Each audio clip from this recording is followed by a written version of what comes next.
My dad disappeared after finding out mom slept with his best friend, 13 years later. I finally learned why he never came back. I was 5 when my father disappeared. Not died. Not moved away. Just gone. I remember waking up that morning and padding down the hallway to my parents' room. The door was open. My mom was sitting on the edge of the bed, staring at the closet. Half of it was empty. Hangers swinging on the bar like they were still surprised too. "Where's Daddy?" I asked. She turned to look at me, and I remember thinking her eyes looked different. Not sad, exactly. More like relieved? "He had to go away, baby," she said. "Sometimes grown-ups can't handle things, and they have to leave." That was it. That was the story I grew up with. My father, Eric's, couldn't handle the pressure of being a husband and a dad. He chose himself over us. Walked away without even saying goodbye. My mother, Rhea, played the victim so perfectly that I never questioned it. Not once. Church groups brought casseroles. Neighbors whispered about that poor woman raising a child alone. My mom's therapy practice grew because people saw her as strong, resilient, a survivor of abandonment. And I believed every word of it. Karen showed up about 6 months later. My father's best friend. The guy who used to come over for poker nights and barbecues. He started helping out, fixing things around the house, taking me to baseball games, showing up for school events when my mom was working late.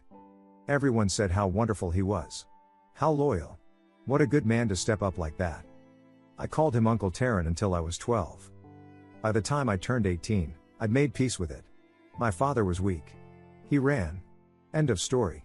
I had college applications to finish, a part-time job at a hardware store, a life to build that had nothing to do with a man who didn't want me. Rhea and Taryn were basically together by then, though they kept it respectful separate houses, no public displays, all very proper. I didn't care. If she was happy, fine. I just wanted to graduate and get out. That was 3 weeks ago. I came home on a Tuesday afternoon. Normal day. Rhea's car was in the driveway, she was downstairs cooking dinner, humming along to some podcast about mindfulness or whatever. I dropped my backpack in the hall and headed up to my room. That's when I saw it. An envelope on my bed. Not on my desk. Not by the door. On my bed. Centered perfectly on the pillow like someone placed it there with intention. Heavy paper. Cream colored. Expensive. No address. No stamp. No return information. Just my name written on the front in handwriting I didn't recognize.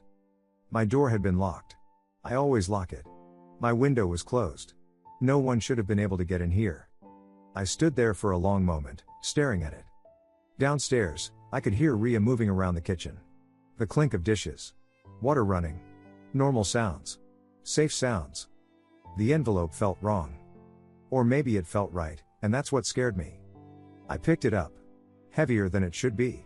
Something inside beyond just paper. My hands were steadier than I expected as I broke the seal and reached inside. The first thing I pulled out was a photograph. 3 people. Smiling. Drinks in hand. Looked like someone's backyard party. My father. Taryn. And my mother. All of them laughing at something off camera. Casual. Comfortable. Happy. I checked the date printed in the corner, 14 years ago. A year before my father disappeared. My chest felt tight. I flipped the photo over. On the back, written in pen, handwriting I recognized from old birthday cards stored in a box in the attic, cards I hadn't looked at in years, was a single word. Look. I stared at that word until it stopped making sense. Then I reached back into the envelope. The envelope wasn't thick, but it was packed tight. I pulled out the first document. Bank statements. Account numbers I didn't recognize, but one name I did, Taryn Collaborative Holdings, LLC. Joint account with my father. I scanned the transactions. Regular deposits, normal business stuff, nothing unusual until 3 weeks before my father vanished. Then a series of withdrawals. Large ones. $85,000. $120,000. $150,000. All transferred to accounts under Taryn's name only. The final balance before my father disappeared, $470,000, moved in 14 days. The account left with $3,200. I set the statements aside and pulled out the next bundle. Printed text messages. The header showed 2 numbers, one labeled R. Morrison, my mother's maiden name, the other T. Reeves. The dates went back 4 months before my father left. R. He's working late again. You could come over. T. Too risky. Not yet. R. I'm tired of waiting. When does this end? T. Soon. Once he's gone, we won't have to hide anymore. My stomach dropped. I kept reading. R. I told him I'm unhappy. He just nodded. Didn't even ask why. T. He suspects nothing. He never does. R. The lawyer says if he leaves voluntarily, I keep the house, the accounts, everything. T. Then make him want to leave. I had to stop. Put the papers down. Breathe. Downstairs, I could still hear my mother humming. I picked up the next item. More photos. Printed on photo paper, high quality, time-stamped in the corner. Security camera footage I never knew existed. My father's study. Karen and my mother sitting close on the leather couch. His hand on her knee. Date, 6 weeks before Eric's disappeared. My father's bedroom. Karen standing by the window. My mother adjusting her shirt. Date, 4 weeks before. My father's home office. Karen going through files on the desk while my mother kept watch at the door. Date, 2 weeks before. Every photo was proof. Not just an affair. Planning. The last item in the envelope was a small USB drive. My laptop was on my desk. I plugged it in with hands that had stopped shaking and started feeling numb instead. One video file. 42 seconds long. Titled, final_proof.mp4. I clicked play. The footage was from a camera mounted somewhere high in my father's study. Night vision, grainy but clear enough. The timestamp read the night before my father disappeared. Karen and my mother. Alone. Ria, I told him I'm done. That I want him gone. Karen, and? Ria, he didn't even fight. Just said he'd leave quietly. That he didn't want to hurt me or Cade. Karen, perfect. The accounts will clear before he can do anything about it. Ria, you're sure this will work? Karen, trust me. By the time he realizes what happened, it'll be too late. He'll be the deadbeat who abandoned his family, and we'll have everything.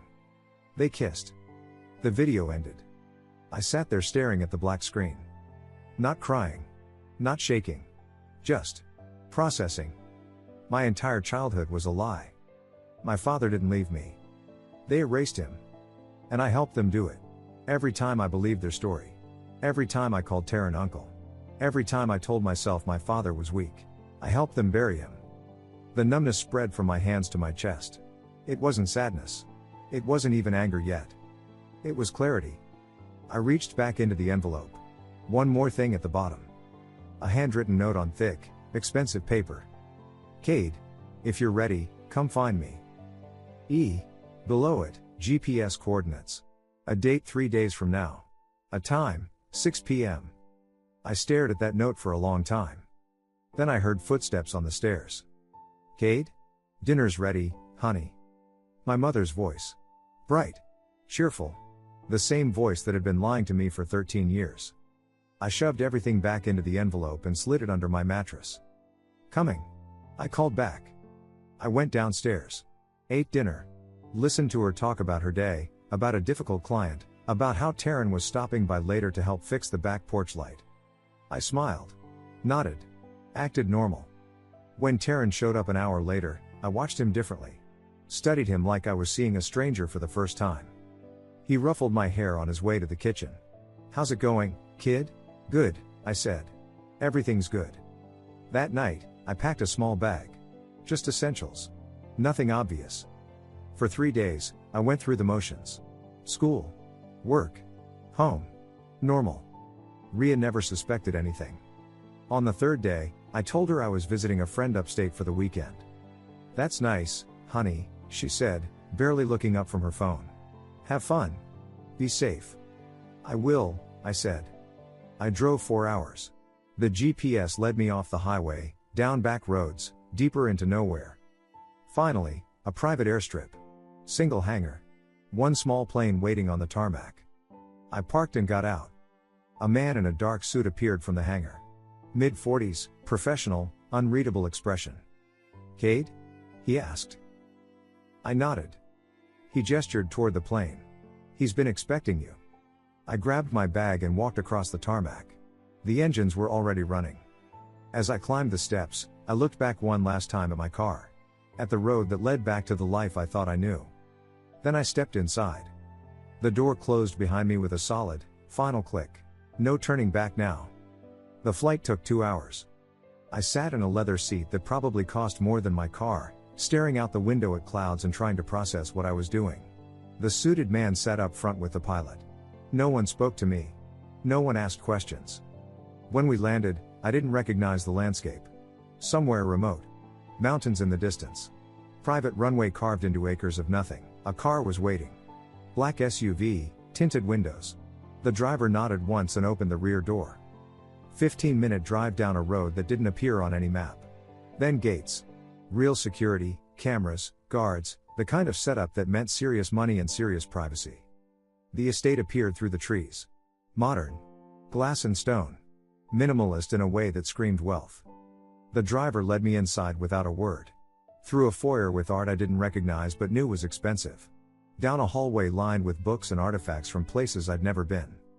He stopped at a door. Knocked twice. Opened it. "He's here, sir." Then he stepped aside and left. I walked in. The study was all dark wood and floor-to-ceiling windows. A massive desk sat facing the view. And behind it, standing with his back to me, looking out at the mountains, my father. Eric's turned around. 13 years. I'd been 5. I'm 18 now. I thought I wouldn't recognize him. But I did. Same eyes. Same build, though harder now. Same scar on his left hand from a kitchen accident I barely remembered. We stared at each other across the room. He spoke first. "You look like me." My voice came out steadier than I expected. "You look alive." Something flickered in his expression. Almost a smile. "I am. Finally." He gestured to a chair. I sat. He poured 2 glasses of something amber from a crystal decanter and slid one across the desk. I didn't touch it. "You have questions," he said. "Just one," I said. "Why?" He sat down across from me. "I didn't run, Cade. I was erased.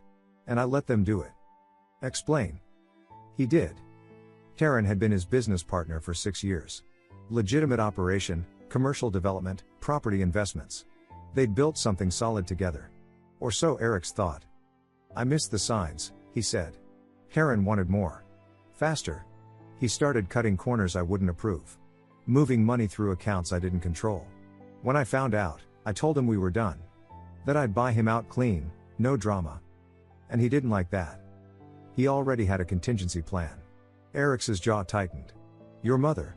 They'd been having an affair for months. Taryn convinced Rhea that Eric's was the problem, controlling, cold, holding her back. Convinced her that if Eric's just left, they could be together and she'd keep everything. "I found out 3 weeks before I disappeared," Eric said. "Security cameras in the house. I saw everything." "Then why didn't you fight?" "I was going to." He leaned back. "Had lawyers ready. Evidence compiled. I was going to destroy them both." "So what stopped you?" "You." I went still. "You were 5 years old, Cade. Your mother was all you knew. If I dragged this through court, exposed the affair, the fraud, all of it, your life would have been collateral damage. Custody battles. Media. Your mom painted as a villain, which meant you'd be the kid with the ruined family." He paused. "I couldn't do that to you. So I made a different choice." "You let them win." "I let them think they won." His eyes were cold now. "I disappeared on my terms.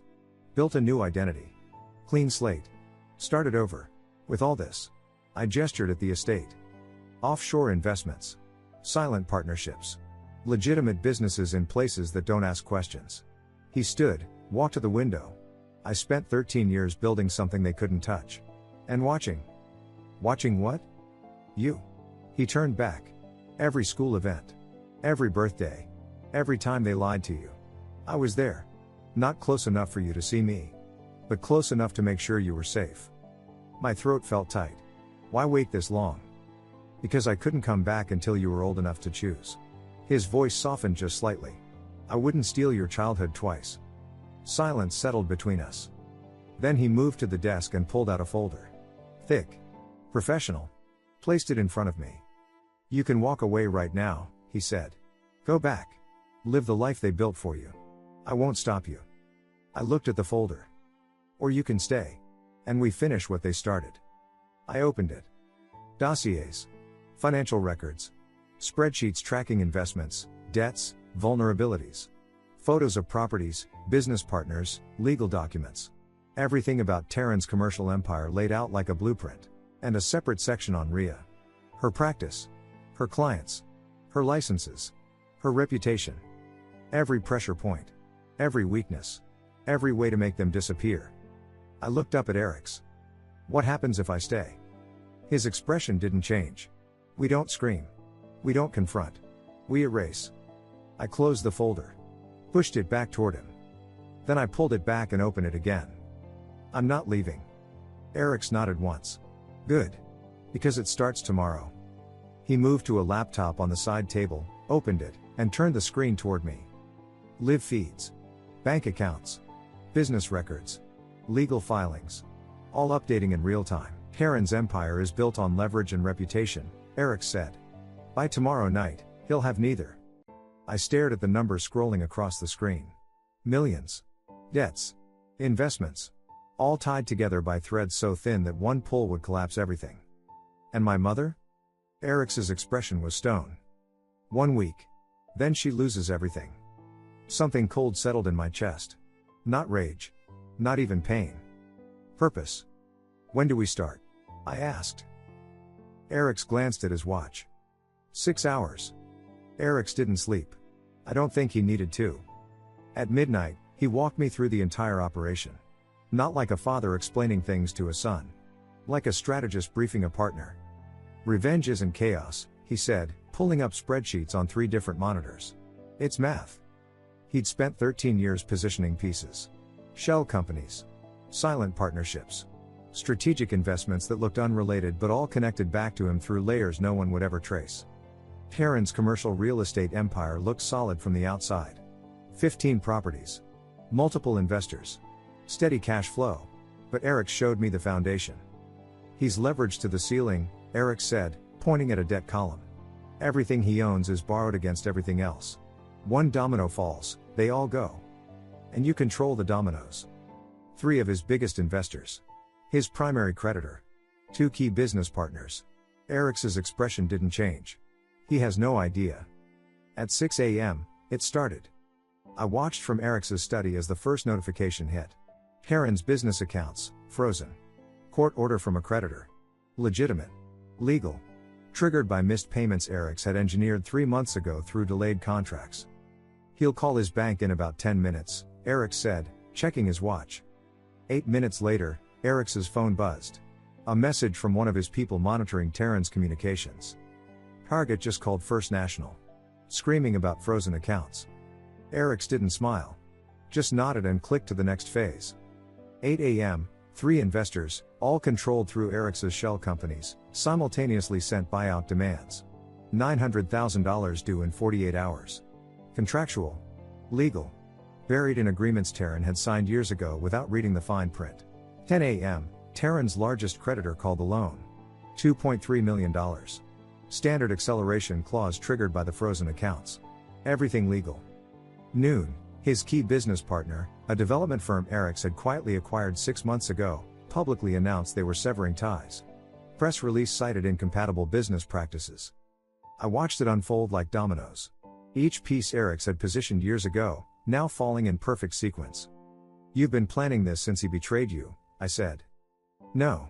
Eric's pulled up another screen. I've been planning this since you were old enough to choose. 3 p.m., Regulatory Board announced an investigation into permit violations. Anonymous tip.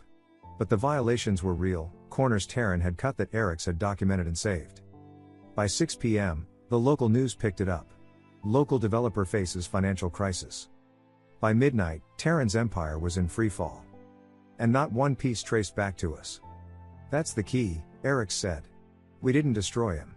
We just stopped holding him up.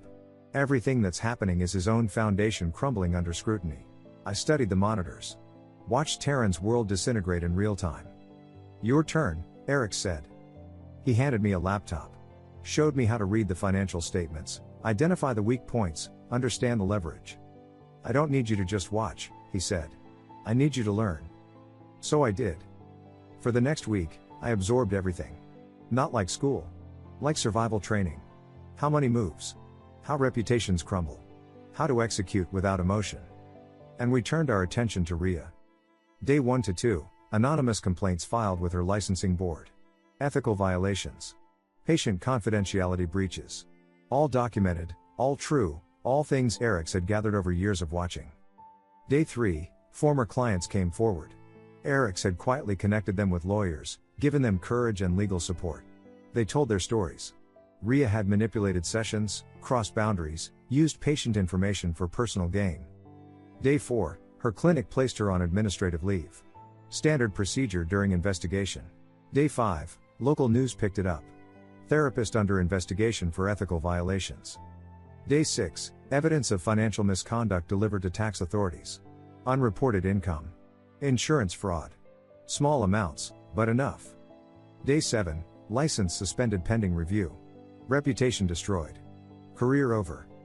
Through it all, my phone buzzed constantly. Ria calling. Texting.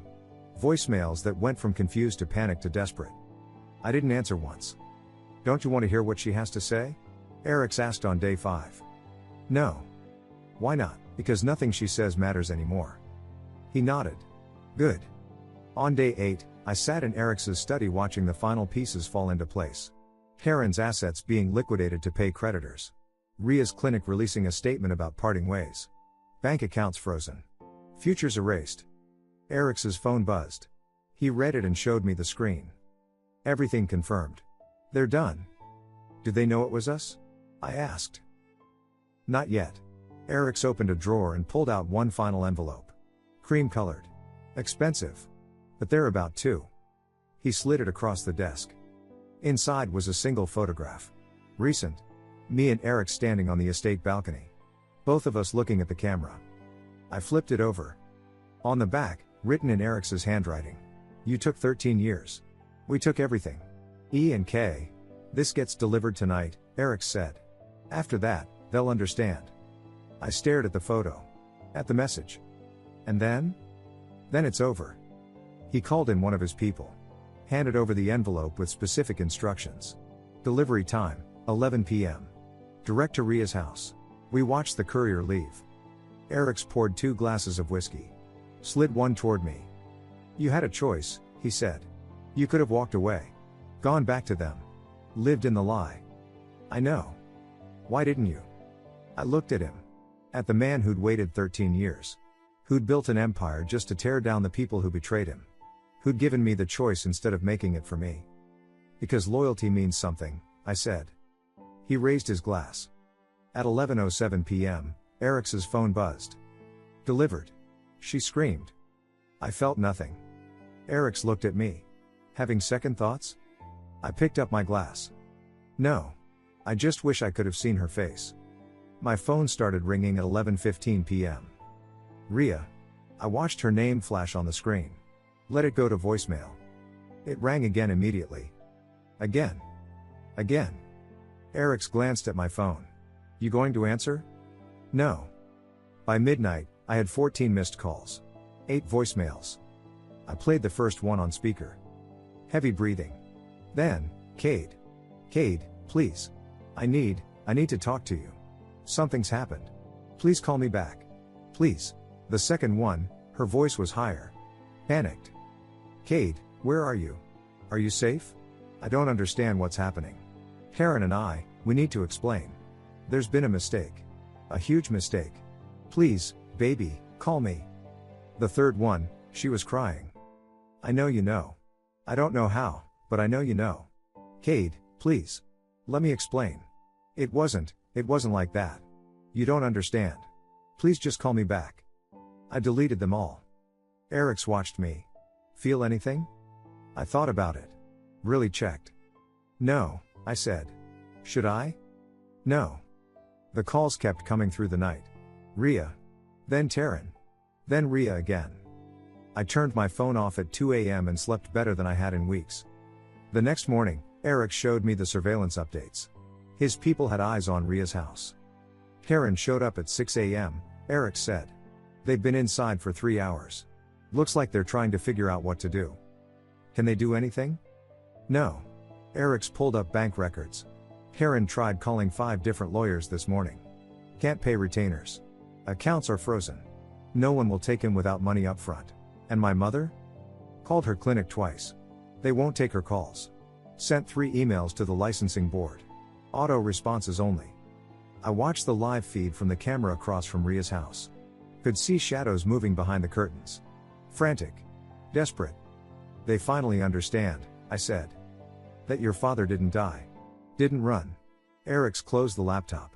That he waited. Over the next week, I watched them unravel from a distance. Heron's properties went into foreclosure. Investors sued. Business partners buried him in legal filings. The news kept running stories: financial mismanagement, fraud investigations, the spectacular collapse of a local developer. Ria's license suspension became permanent revocation. The ethics board released their findings: multiple violations, patient exploitation, financial misconduct. Her name was poison in professional circles. And through it all, they tried to reach me. Emails, texts, messages through mutual contacts I didn't know we had. All ignored. On day 12, Ria tried something different. A letter arrived via her lawyer. Formal request for contact. Begging to see me. Claiming she did everything to protect me and that I didn't understand the full story. The lawyer's firm tried to send it to my old address. Forwarding didn't work. I didn't exist at that address anymore. They tried my phone. Blocked. They tried email. Filtered. Eventually, they sent it to Eric's legal team, hoping it would reach me that way. It did. Eric's handed me the envelope unopened. Your choice, he said. Read it or don't. I held it for a moment. Felt the weight of paper and desperation, then I handed it back. I don't need to. Sure? She had 13 years to tell me the truth. I'm not giving her another minute. Eric's took the letter and filed it away somewhere I'd never see it again. 2 weeks later, federal charges came down on Taryn. Wire fraud. Tax evasion. Embezzlement. All connected to the business he'd gutted years ago, the one he'd built with my father's money. Evidence appeared in the right hands at the right time. Anonymous tips that led investigators exactly where they needed to go. Nothing traced back to us. Nothing illegal in how it was obtained. Just truth finding daylight. Heron's lawyer tried to negotiate. But there was too much evidence. Too many witnesses. Too many financial records that didn't lie. 4 weeks after the envelope was delivered, Taryn took a plea deal. 8 years. Ria wasn't charged criminally. But her life was over anyway. No career. No reputation. No money. Her house went into foreclosure. Her friends stopped calling. She became exactly what she'd made my father out to be. Someone who destroyed their own life through their choices. And I never spoke to either of them again. Didn't need to. Eric's taught me that revenge isn't about watching people suffer. It's about removing them from the board. They were gone. That was enough. 6 weeks after everything fell apart, I was sitting on the estate balcony with Eric's when his phone buzzed. He read the message, then showed it to me. Heron's sentencing finalized, 8 years. Ria bankruptcy approved. Both flagged for credit monitoring. I stared at the screen. Is it over? I asked. Almost. Eric stood and walked inside. Came back with that letter from Ria's lawyer. The one I'd never read. And a lighter. He held up the envelope. You want to read it? I looked at it. Thought about the woman who wrote it. The woman who'd spent 13 years lying to my face. Who'd erased my father and expected me to be grateful. I shook my head. No. Eric's flicked the lighter. Held the flame to the corner of the envelope. We watched it burn. 3 months later. I live at the estate now. Full time. My old room in Ria's house doesn't exist to me anymore. Neither does the town. Neither does the life I thought I had. Eric's gave me the West Wing, bedroom, office, space to figure out who I am now that I'm not the kid who believed the lie. We work together. He's teaching me the business. Not out of obligation. Not because he's trying to make up for lost time. Because I asked him to. We don't pretend to be a normal father and son. Too much time lost for that. Too much damage that can't be undone. But we've built something else. Partnership. Respect. Loyalty. The real kind. I handle the operational side now, investments, communications, logistics. Eric's handles strategy. We meet every morning at 7. Review updates. Make decisions. Move forward. No wasted words. No emotional baggage dragged into the work. Just two people who chose each other after the worst kind of betrayal. Karen's in prison. Federal facility upstate. 8 years, eligible for parole in 5 if he behaves. Eric's has people monitoring.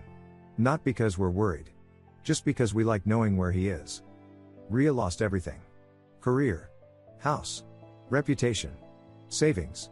Last I heard, she's working retail in a town 3 hours away. Different name. Trying to disappear the way my father once did. Except she doesn't have the skill. Or the resources. Or the discipline. She's just gone. And I don't think about her anymore. Last week, I ran into someone from my old high school. Random encounter at a coffee shop 2 towns over. He recognized me, asked what I'd been up to. I gave him the minimal version. Working with family. Doing well. He paused. I heard about your mom. That whole thing with her practice. Must have been rough. Not really. You ever think about reaching out? You know, reconciliation? I looked at him. Really looked. No. But she's still here. She's not anything to me, I said. She made her choice 13 years ago. I made mine 3 months ago. He didn't know what to say to that. Neither did I, so I left. That night, I told Eric's about the conversation. Does it bother you? He asked. People asking? No. I thought about it. It's just strange. They think I should feel something. Guilt or anger or, I don't know. Something. And you don't. I feel resolved, I said. Is that weird? No. Eric's poured coffee. Closure isn't always dramatic. Sometimes it's just done. That's the best word for it. Done. I spent 18 years believing a lie. Living in a story someone else wrote. Playing the part of the abandoned kid who had to be strong. Now I get to spend the rest of my life knowing the truth. Not the version Ria sold. Not the version Taryn built. The actual truth. My father didn't leave me. He left them. And when I was ready, he let me choose. That's worth more than any apology Ria could offer. Any explanation Taryn could manufacture. I didn't lose a father 13 years ago. I lost 2 liars who never deserved my loyalty. And I gained something they'll never understand. A father who waited. Who planned. Who chose me over revenge until I was ready to choose him back. That's what loyalty actually looks like. Not the performance Ria put on. Not the fake friendship Taryn pretended. Real loyalty. The kind that waits. The kind that doesn't break when tested. The kind that buries betrayal instead of forgiving it. People think revenge is about anger. About rage and chaos and screaming into the void. It's not. It's about balance. They took everything from him. From us. So we took it back. And the best part? We didn't have to scream. Didn't have to beg for justice. Didn't even have to ask. We just let the truth do what it does best. Last night, Eric's and I stood on the balcony. Same spot where we watched Ria's letter burn 6 weeks ago. The sun was setting. Mountains in the distance. No sounds except wind and silence. He didn't say anything. Neither did I. No words needed. The past is dead. Buried. Gone. The future is ours. Somewhere in a small town, Ria stocks shelves and pretends to be someone else. Somewhere in a federal prison, Taryn counts years. But I don't think about them. They don't exist in my world anymore. Eric's glanced at me. Any regrets? I thought about it. Really checked. No. Good. We stood there a while longer. Then I asked the question I'd been holding. What do we do now? Eric smiled. Just slightly. We build. Same as before. Just with both of us this time. I nodded. He went inside first. I stayed a few more minutes. Looking out at the horizon. At everything we'd built and everything that came next. Someone once asked me what loyalty means. I didn't know how to answer then. Now I do. Loyalty isn't staying when someone hurts you. It's not forgiveness for people who don't deserve it. It's not playing the victim or the hero or any role that lets betrayal slide. Loyalty is choosing truth over comfort. It's waiting 13 years for the right moment instead of burning everything down in rage. It's giving someone the choice instead of forcing their hand. And when that loyalty gets broken, when someone takes everything and expects you to just accept it, you don't forgive that. We buried them. And loyalty? That's something we don't forgive betrayal for. We bury it. Thank you so much for watching until the end. If you really like our videos, please don't forget to like, share, and subscribe. Have a great day.